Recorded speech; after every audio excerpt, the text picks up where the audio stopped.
നിയമാവർത്തനം അധ്യായം 10. വീണ്ടും ഉടമ്പടി പത്രിക. കർത്താവ് എന്നോട് അരുളി ചെയ്തു, ആദ്യത്തേതുപോലെ 2 കൽപ്പലകകൾ വെട്ടിയെടുത്തുകൊണ്ട് മലയുടെ മുകളിൽ എൻ്റെ അടുത്ത് വരിക. മരം കൊണ്ട് ഒരു പേടകവും ഉണ്ടാക്കുക. നീ ഉടച്ചു കളഞ്ഞ ആദ്യത്തെ പലകകളിലുണ്ടായിരുന്ന വാക്കുകൾ ഞാൻ അവയിൽ എഴുതും. നീ അവ ആ പേടകത്തിൽ വയ്ക്കണം. അതനുസരിച്ച് കരുവേല മരം കൊണ്ട് ഞാൻ ഒരു പേടകമുണ്ടാക്കി. മുൻപിലേത്തതുപോലെയുള്ള 2 കൽപ്പലകകളും വെട്ടിയെടുത്തുകൊണ്ട് പോയി. ജനത്തിൻ്റെ സമ്മേളന ദിവസം നിങ്ങളുടെ ദൈവമായ കർത്താവ് മലയിൽ വെച്ച് അഗ്നിയുടെ മധ്യത്തിൽ നിന്ന് നിങ്ങളോട് അരുളി ചെയ്ത 10 പ്രമാണങ്ങളും ആദ്യത്തേതുപോലെ ആ പലകകളിൽ എഴുതി എനിക്ക് തന്നു. പിന്നീട് ഞാൻ മലയിൽ നിന്ന് ഇറങ്ങി വന്നു. ഞാനുണ്ടാക്കിയ പേടകത്തിൽ ആ പലകകൾ നിക്ഷേപിച്ചു. കർത്താവ് എന്നോട് കൽപ്പിച്ചതുപോലെ അവ അതിൽ സൂക്ഷിച്ചിരിക്കുന്നു. ഇസ്രായേൽ ജനം യാക്കാൻ്റെ മക്കളുടെ കിണറുകളുടെ സമീപത്ത് നിന്ന് മൊസേറയിലേക്ക് യാത്ര ചെയ്തു. അവിടെ വെച്ച് അഹ്റോൻ മരിച്ചു. അവിടെ തന്നെ അവനെ സംസ്കരിക്കുകയും ചെയ്തു. അവന് പകരം മകൻ എലയാസർ പുരോഹിത ശുശ്രൂഷ ഏറ്റെടുത്തു. അവിടെ നിന്ന് അവർ ഗുദ്ഗോദായിലേക്കും ഗുദ്ഗോദായിൽ നിന്ന് അരുവികളുടെ നാടായ യോത്ബത്തായിലേക്കും യാത്ര ചെയ്തു.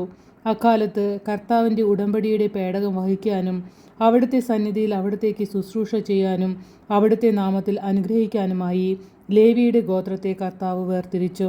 ഇവയാണ് ഇന്നോളം അവരുടെ കടമകൾ. അതിനാൽ ലേവ്യർക്ക് തങ്ങളുടെ സഹോദരരോടൊത്ത് ഒരു ഓഹരിയും അവകാശവുമില്ല. നിന്റെ ദൈവമായ കർത്താവ് അരുളി ചെയ്തതുപോലെ അവിടെ നിന്നാണ് അവരുടെ അവകാശം. ആദ്യത്തേതുപോലെ 40 രാവും പകലും ഞാൻ മലയിൽ താമസിച്ചു. അപ്രാവശ്യവും കർത്താവ് എൻ്റെ പ്രാർത്ഥന കേട്ടു. അവിടുന്ന് നിങ്ങളെ നശിപ്പിക്കുകയില്ലെന്ന് തീരുമാനിച്ചു. കർത്താവ് എന്നോട് അരുളി ചെയ്തു, ഞാൻ അവർക്ക് കൊടുക്കാമെന്ന് അവരുടെ പിതാക്കന്മാരോട് ശപഥം ചെയ്തിട്ടുള്ള ദേശം അവർ പോയി കരസ്ഥമാക്കേണ്ടതിന് നീ എഴുന്നേറ്റ് അവരെ നയിക്കുക. അനുസരണം ആവശ്യപ്പെടുന്നു.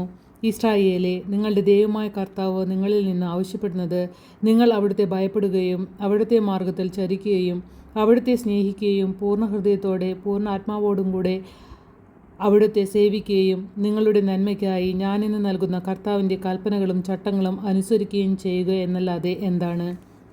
ആകാശവും ആകാശങ്ങളുടെ ആകാശവും ഭൂമിയും അവയിലുള്ള സമസ്തവും നിന്റെ ദൈവമായ കർത്താവിൻ്റേതാണ്.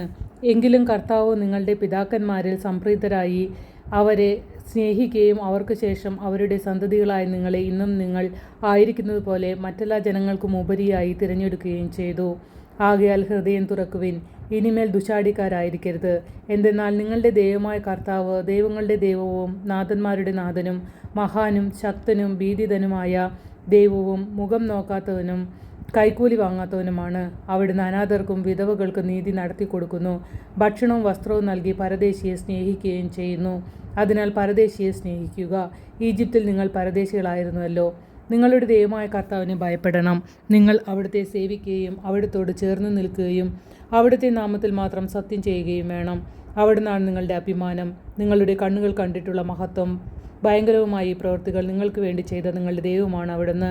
നിങ്ങളുടെ പിതാക്കന്മാർ 70 പേരാണ് ഈജിപ്തിലേക്ക് പോയത്. എന്നാൽ ഇപ്പോൾ നിങ്ങളുടെ ദൈവമായ കർത്താവ് നിങ്ങളെ ആകാശത്തിലെ നക്ഷത്രങ്ങൾ കണക്കെ അസംഖ്യമായി വർദ്ധിപ്പിച്ചിരിക്കുന്നു.